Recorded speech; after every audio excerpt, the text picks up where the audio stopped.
پێغەمبەری عەزیز و خۆشەویستمان صلی الله عليه وسلم دەفەرمێت لە حەدیثێکی صحیحی بخاری مسلمدا دەفەرمێت لا تقوم الساعة حتى يكثر الهرج ڕۆژی قیامەت نایە هەتاکو کوشتن زۆر نەبێت.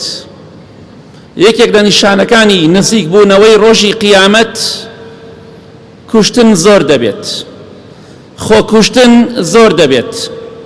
حتى پێغەمبەری خوا صلی الله عليه وسلم دەفەرمێت قیامەت نایە لا تقوم الساعة حتى يقتل الرجل جاره وأخاه وأباه وفي رواية ويقتل عمه وابن عمه. قیامەت نایە هەتا وای لێ دێت خەڵکی دراوسێ خۆی کوژێ، خەڵکی برای خۆی کوژێ، باوکی خۆی کوژێ، مامەی خۆی کوژێ، ئامۆزای خۆی کوژێ.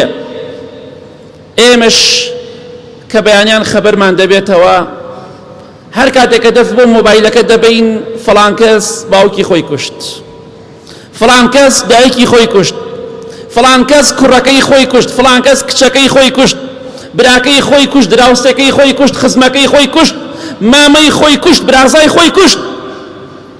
بەمە خەبەرمان دەبێتەوە بۆیە تەماشا دەکەی دڵەکانمان خۆش نییە، خۆمان کێشەشمان نەبێت، کێشەی دەوروبەر خەفەتمان پێدەدات. پێ جەژن خەڵکوشتن، لە ناو جەژنا خەڵکوشتن، لە دوای جەژن خەڵکوشتن، خۆکوشتن. ئەمە بۆتە هۆکارێک بۆی کە ئێمە دڵمان ئارام نەبێتەوە. ئەمە نیشانەی قیامەتە. ئەگەر کۆمەلگایەک بەم جۆرە بێ لەسەر شوێنی فەلاحەتێک، لەسەر زەویەکی بێنرخ ئامادە بێ کەسێکی خۆی، برایەکی خۆی، ئامۆزایەکی خۆی، خزمێکی خۆی بکوژێ، خوێنی بڕژێنێ، ئێتر کۆمەلگایەک ئابەم جۆرە بێ لەکوێ دڵخۆشە بێت. هەر کەسێکیش لەم کۆمەلگایەدا بژی لەکوێ دڵخۆشە بێ. نە پێشکەوتن، نە سەرۆت و سامان، نە خانووی جوان، نە سەیارەی جوان، نە گیرفانی پڕ نەیانتوانیوە ئێمە دڵخۆشکەن. چونکە ئێمە لە کۆمەلگایەکە ئەژین بەعام خەڵکی لەخوا ناترسێ.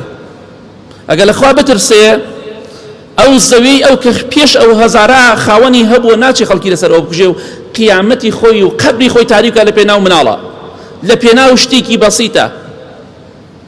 تەماشا دەکەی خەڵکی وای لێ هاتۆ کوشتن زۆر بووە، کە کوشتنیش لە کۆمەلگادا زۆر بوو ئەو کۆمەلگایە دڵخۆش نابێت.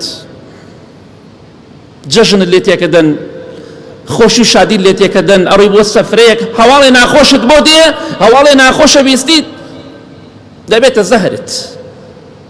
بەداخەوە کۆمەلگامان بەرەو خراپی دەڕوا. ڕوو دەکەمە ئەوانشی کە تەمەنێکیانێ ڕیش سپێکانمان بەداخەوە زۆربەی ئەوانش عاقڵ نین بۆ ژیانی مناڵەکانیان.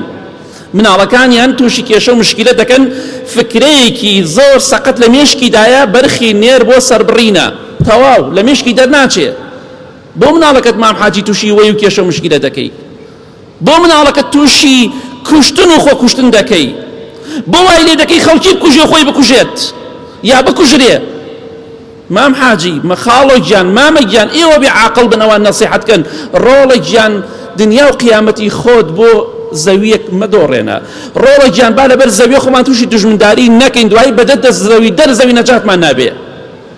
ئەگەر ڕیش سپێکان و بە تەمەنەکانمان تێگەیشتوو بن ناڵێم 100% خەڵکی ئەمڕۆ بە قسەی ڕیش سپیەکە، بەڵام ئەوانش ئەگەر عاقڵ و تێگەشتوو بن کۆمەلگامان تۆزێ باشتر ئەبێ و فەرقەکەت.